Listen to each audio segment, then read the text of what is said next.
know that some 60% of the world's workers are employed by family businesses? Family businesses not only survive, but thrive during turbulent times, making it through market failures, environmental disasters, and even wars. Hello, I'm Chester Elton, and with me is my dear friend and co-author, Adrian Gostick. Well, thanks, Jess. Yeah, our guest today will help us understand the strategies used by these great family businesses to create what they call islands of trust, resilience, and prosperity amid persistent turmoil. Now, these are tactics that can be deployed by any business leader coping with extended periods of volatility, and who isn't today? As always, we hope the time you spend with us will help reduce the stigma of anxiety at work and in your personal life. And joining us are our new friends, Devin and DeCiantis and Ivan Lansberg. Devin is a managing partner at Lansberg Gersick Advisors, or LGA, an advisory partner to leading family enterprises worldwide. He holds a master's degree from the Kennedy School at Harvard with a focus in finance and economics. Ivan Lansberg has a doctorate from Columbia University and taught organizational behavior at Columbia and then Yale before moving into consulting. You can't see us, but I wore a jacket with patches on the elbows. It's as close as I'll get to being a professor. I just wanted to give you a heads up on that. Devin and Ivan's new book is The Enduring Enterprise: How Family Businesses Thrive in Turbulent Conditions. We are delighted to have you with us on the podcast. Thank you so much for finding the time. Thank you for having us. Well, we're excited. Yeah, we work with a lot of family businesses in our work, and we all tend to think of the blue chip companies as the drivers of capitalism, but you both say that family businesses are more enduring, and I don't think there's a question in our minds, but maybe some others might need some convincing. So walk us through what we all need to understand about the impact of family business on the world. Well, thanks, Adrian. I remember when actually Yvonne first introduced me to the world of family business years ago. And it was an eye-opening experience throughout business school, throughout policy school, and then ultimately working for some leading global institutions. Family businesses were rarely more than a footnote, or were either lumped in together with other small and medium-sized enterprises, or were possibly used as cautionary tales like the tormented families depicted in various HBO series and Hollywood dramas. But Yvonne really did help me to discover that not only are family businesses among some of the most pervasive organizational forms around the world, but they're also some of the largest and most enduring. And so just search the internet, for the oldest companies in the world, and you're going to find that family businesses are disproportionately represented. You look at all these studies like Jim Collins and the Good to Great and Built to Last, and again, disproportionately represented there.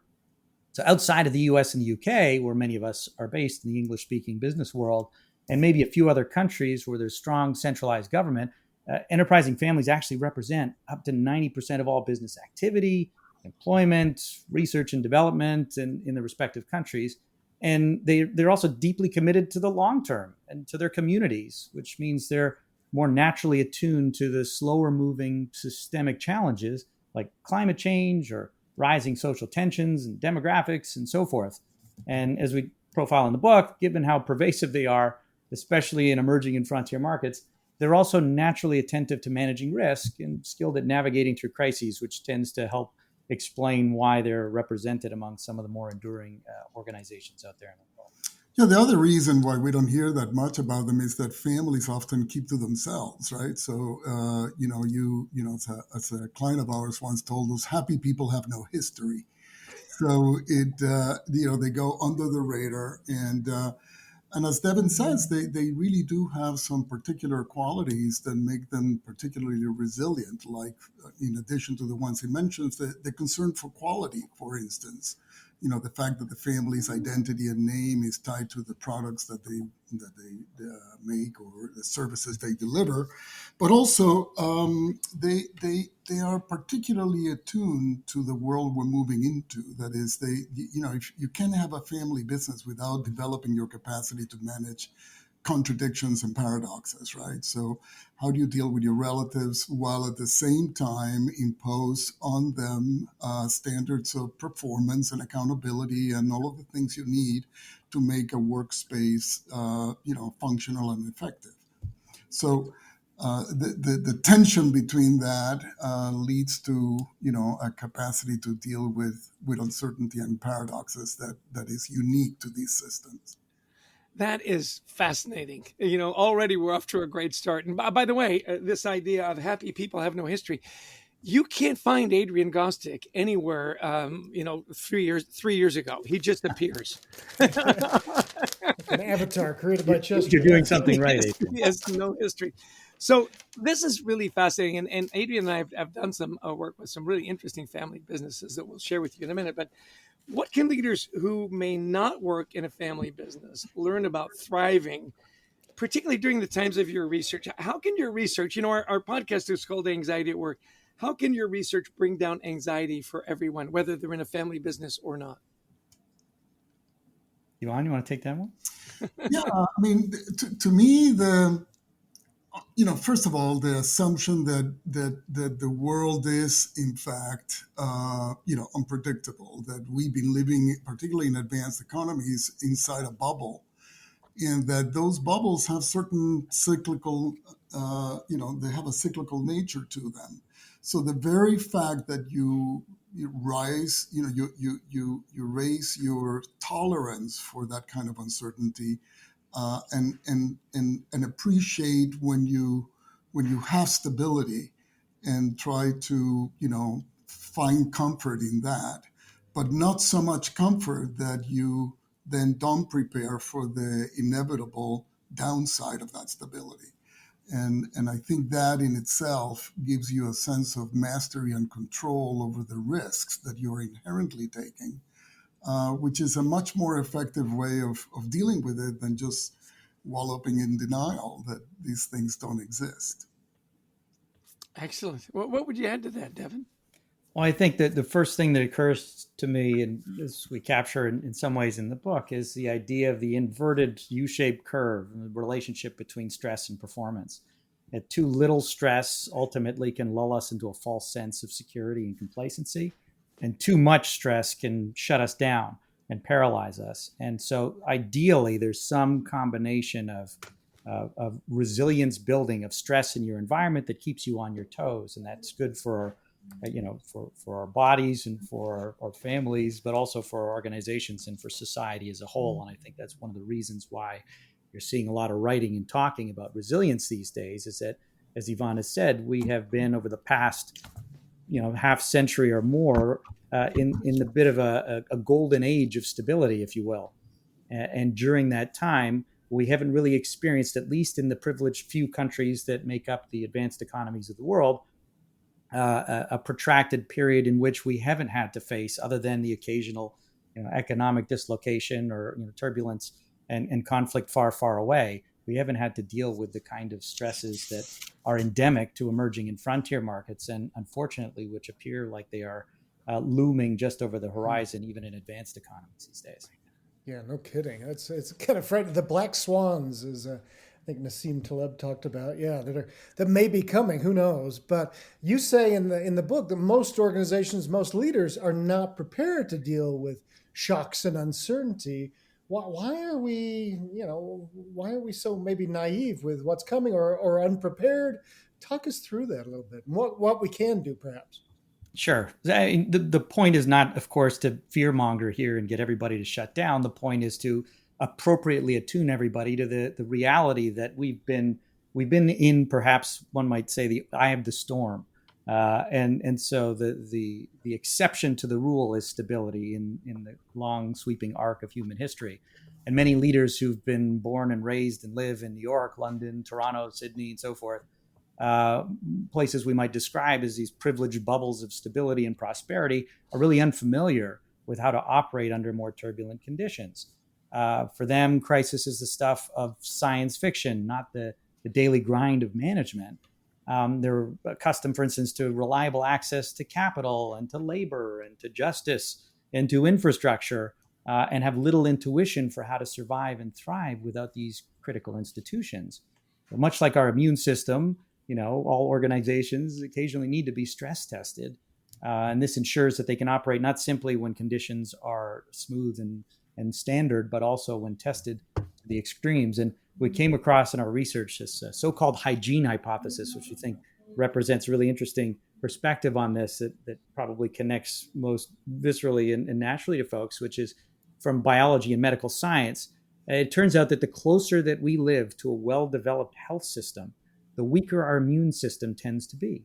And that's not, of course, by choice. We don't choose to have a weaker immune system, but simply as a proxy for our proximity to access to care, our bodies don't necessarily build in that resilience internally. We don't have internal coping mechanisms and stabilizing infrastructures.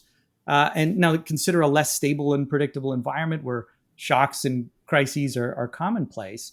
And the business leaders there are more prepared to wake up one morning and discover that one of their manufacturing plants has been expropriated, or that critical infrastructure was wiped out in a mudslide, or that the local currency suddenly lost half its value, or new trade barriers have been erected, or the regime change that is plaguing the news cycles today in places like Syria and South Korea and parts of Africa. I mean, this is becoming a daily occurrence, but for us, it happens far away and very rarely. And for them, it happens, I don't want to say all the time, but certainly more frequently. And so they're better braced for that impact and are able to more agilely navigate through those tumultuous waters.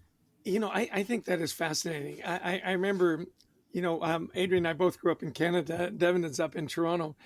And when I moved to New York, I was fascinated by how many Israeli companies were doing so well and how they could navigate all the changes in the marketplace and ups and downs so well. And you just explained to me why, because they are constantly in a situation of threat.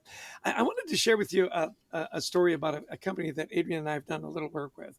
And I got to meet them in Italy when I was speaking at a conference in Bologna, and they have a family business in Venice. And so it's a glass company in Murano glass, right?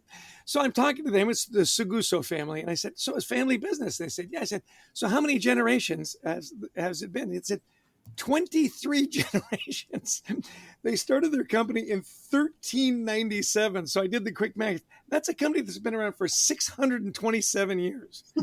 And you taught. I mean, that's before Columbus sailed for the Americas. I would want to put that in perspective.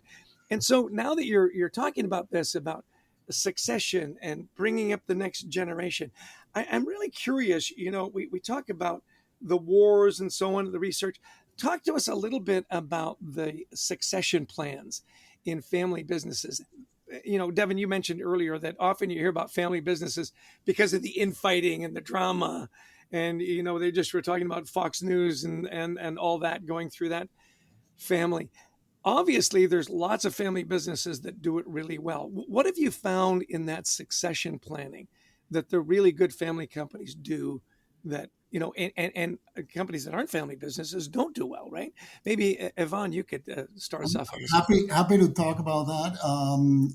First of all, the companies in Murano are amazing, and many of them are, as you say, legendary for doing these kinds of continuity activities effectively. First of all, they are wonderfully, they're in wonderful niches in the economy, right? So they bring a kind of artisanal mindset to the work, and huge pride in being craftsmen.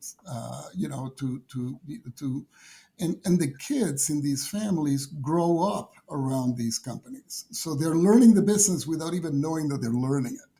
They come in, they play. The boundary between familial activity and work is very permeable, right?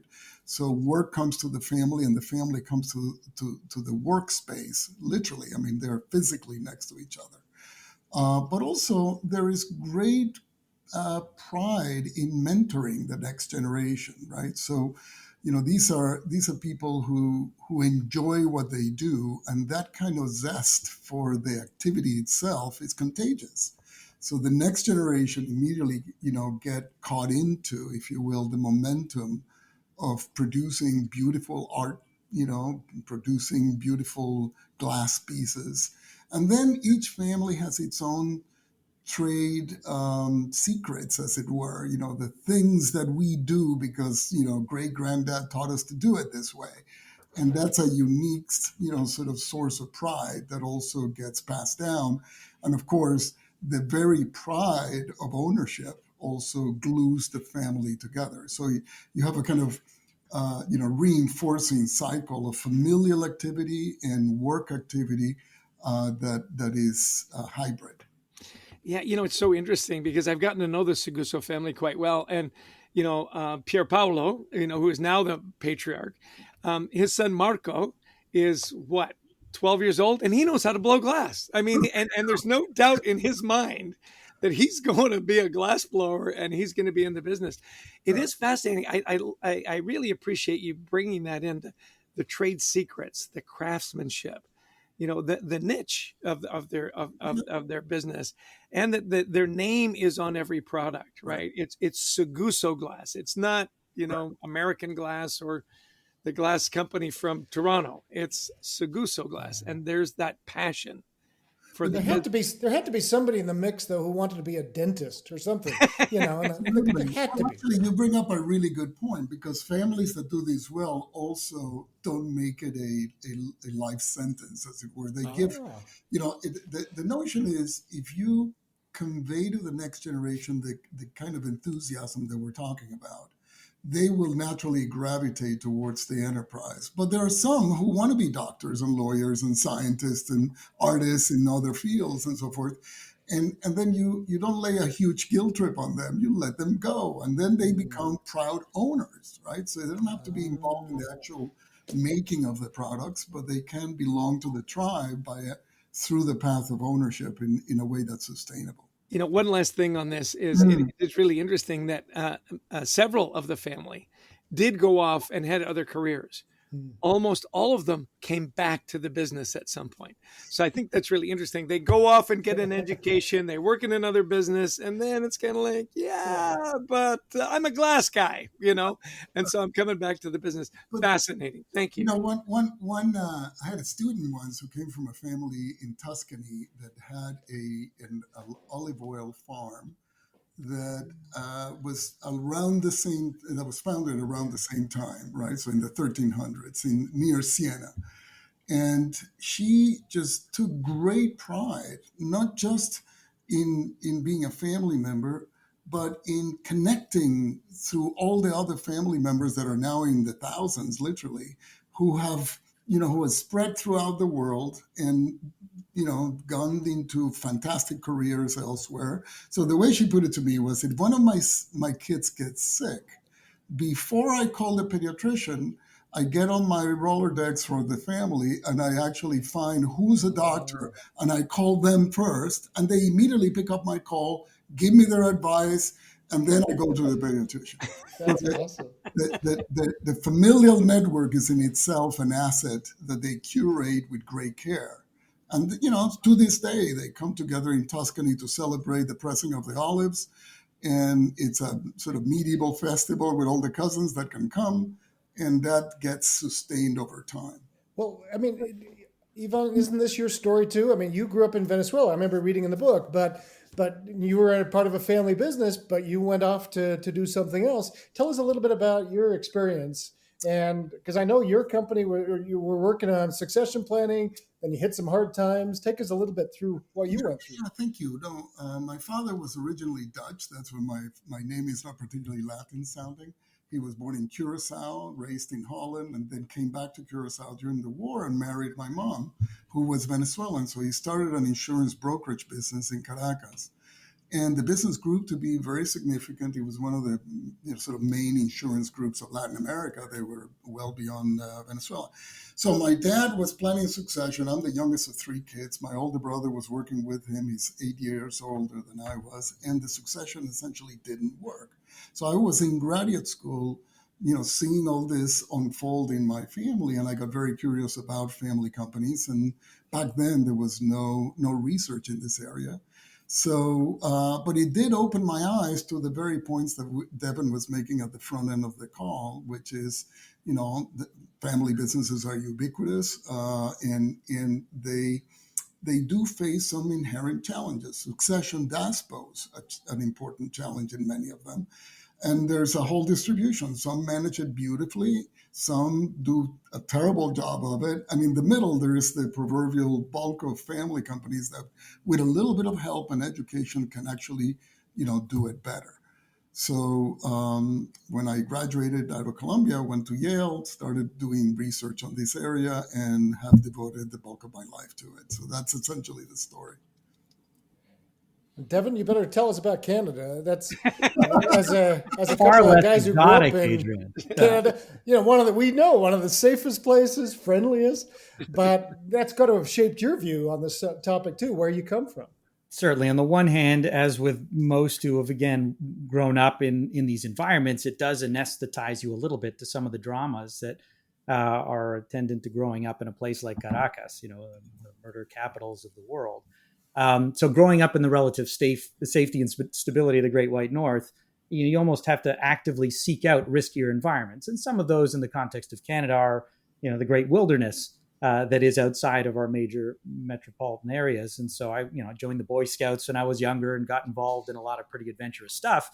And, in that sense, I got an early taste of it. And then later in life, travel both for business and pleasure took me to all sorts of exotic locales, helping enterprising families as well as just exploring the world. So these phenomena are abundant in those places. And then when you come back home, it's really easy to perceive of the contrast. I can't tell you the number of friends of mine from around the world, especially emerging in frontier locales, that visit or come to school, in the US or Canada. And the first thing they notice is just how safe it is. Right. How people aren't locking their cars, how they can walk down the street and not have to look over their shoulders or feel like their kids can go out and play without having to worry about their safety. And it truly is fundamentally different to live and work and play in these environments. And that's something that unless you go and see those other places, it doesn't necessarily come naturally to you. So I've experienced risk through contrasts. And though I don't live in some of these exotic locales, I do often visit them. And so it's always an eye-opening experience, both to go and to return home. And with your proximity to good healthcare, I'm guessing you have almost no immune system. with a couple of young kids in school, my immune system is being built up anew, even though I'm pretty close to the hospitals here. But, even though he grew up in Canada, he also comes from a Lebanese family, so a Lebanese-Italian family. So he's got uncertainty in his bloodstream. Excellent. Yeah, if there's anything epigenetic about this, I've certainly inherited some of that too. Excellent. Hey, listen, where can we find more about your work and your book and your consulting practice and all that good stuff? Fill us in so our listeners can get a hold of you. Yeah, sure. This is really the culmination of almost 10 years of research at this point. And I remember the first time Ivan and I presented at an industry conference when we were first laying out some of the early hypotheses that hadn't yet been tested. I think it was back in 2014. So there are, videos and articles floating around the internet about some of this stuff, but all of that research really has culminated at this point in the book that we've just written, and we've tried to gather all of our latest thinking. Of course, it's at a single point in time and so forth, but it is probably the best place to see the ideas and cases, which we hope, in fact, will provide some fresh insights for leaders everywhere as we enter this new age of uncertainty. And those interested in learning it, of course, pick up the book or listen to the audiobook. And then we'd love to hear what folks think, if these ideas resonate, what we got right, what we might have missed, because this is a work in progress. And we recognize that there's still much for us to learn. And we're happy to be conduits of that information, gathering it from those who are interested and then sharing it with those who are similarly interested in finding out more. And I should say in the website to our firm, there is a whole library chock full of articles and videos and you name it, all applied to family enterprises. The bulk of our work is really helping families, organize themselves above the CEOs, basically. So most of our work is with the owners themselves. And many of the companies we work with are companies that have been in business for many generations, and in one case have as many as 1,500 descendants of the original founders. So they're like little public, privately owned public companies, if you will. Right. like 1,500 cousins running around, some of whom are owners, some of whom are in management, and all of whom are family. That Christmas card list is just ridiculous. Yeah. Yeah. Give us the website again for your company.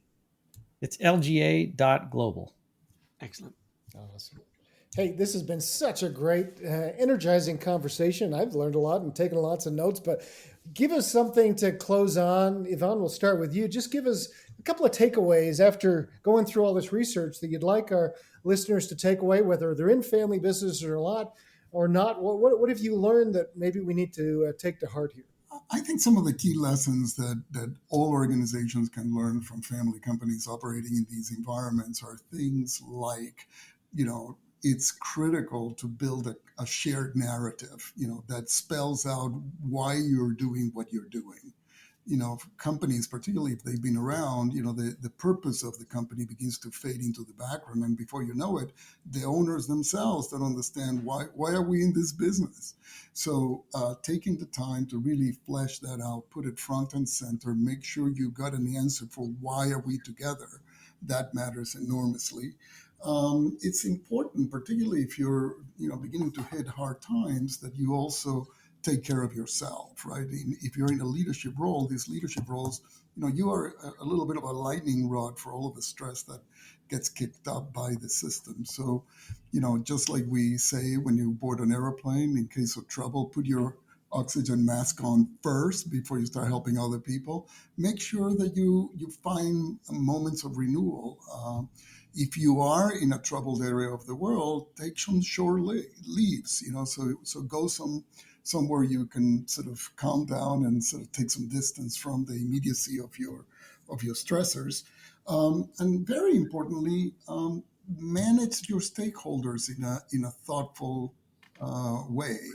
One of the great things about families is that they are networks, and they really do look after their employees. They're almost like, sort of adopted members of the family.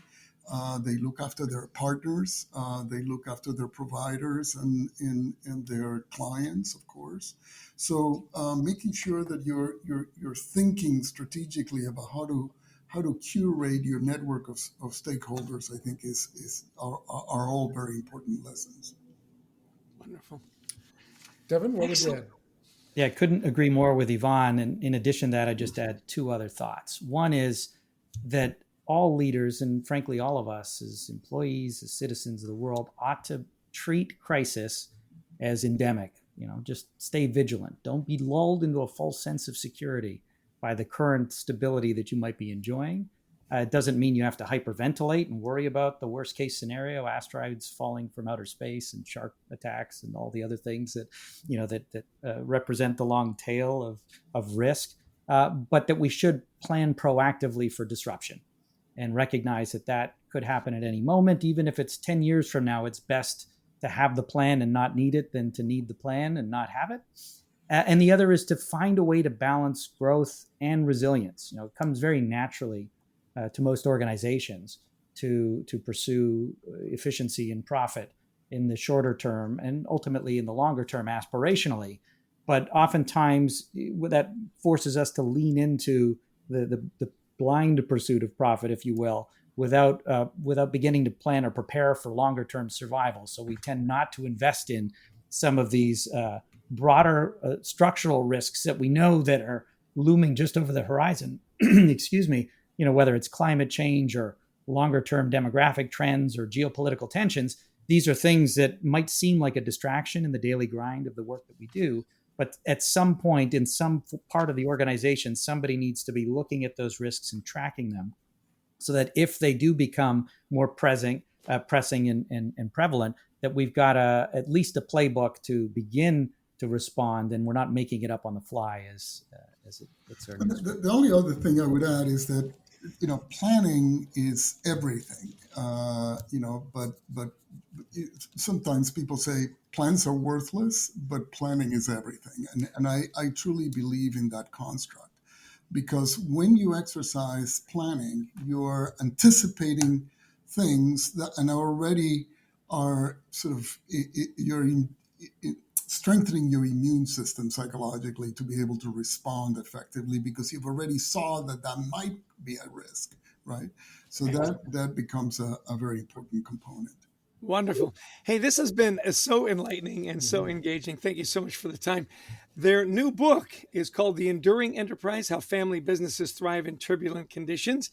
Pick up a copy wherever fine books are sold. Thank you so much for your insights, for your enthusiasm, and for your wisdom. We really appreciate your time. Take care, my friends. Thank you for having us. So, Adrian, you and I have a little business. We sometimes call it the family business. Family business, yeah. We have not been in business for 627 years, although sometimes it feels like it. What were some of your takeaways from this? I found just fascinating conversation. Me too. How do I even, kind of start? But I'm going to start with something Devin said, that, we got to start realizing stability, or the exception to the rule is stability. We've got to plan. We've got to be ready for turbulence, because so many of us find, oh my gosh, there's been a downturn. There's been this, that, or the other. We've got to be more ready for a lack of, like he says, capital, labor, justice, whatever happens to us. Let's start being more thoughtful, not panicky, but just more thoughtful. Yeah, the crisis is endemic. Isn't it interesting? And you think about, we've lived in the States. We've had this prolonged, era of prosperity. Even through the pandemic, we managed it so well. We've got Devin up there in Canada going, listen, it's safe. We don't lock our cars or any of that. I really found it was interesting, that succession planning, about the reason that family businesses survive is because of the pride they have in the product. Often their name is on the product, and that means so much, right? The quality has to be there, the delivery, the experience, whether he's talking about, olive pressing or the insurance company or a Seguso glass. I thought, what? That's right. When you join a company and it's transactional, you work somewhere for 5 years, you go to another place for 5. There's not that emotional connection to the product. We experience this, right? Every time we write a book, it's Gostick and Elton. We take great pride in that. It's just not another book. It's our book. Yeah. If you put your name on it, it changes things. Yeah. And this is, I think, what John or Ivan talked about. It was building a shared narrative. Why do we do what we do? That often gets lost. And I met once a competitor of Ivan's, John Davis of Harvard, who was a family business expert too. And he says often family businesses fall apart in the third generation. Right. Because the second generation sees how hard mom or dad had to work, but the third generation don't.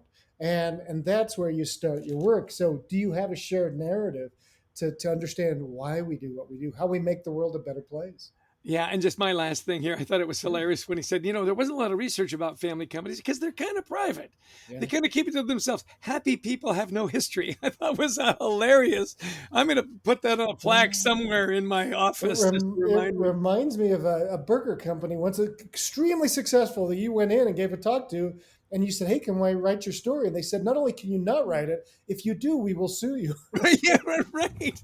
Yeah, it's happened more than once with family businesses. Yeah. Hey, you got a great story. Can we tell it? You go, nope. No, not even close.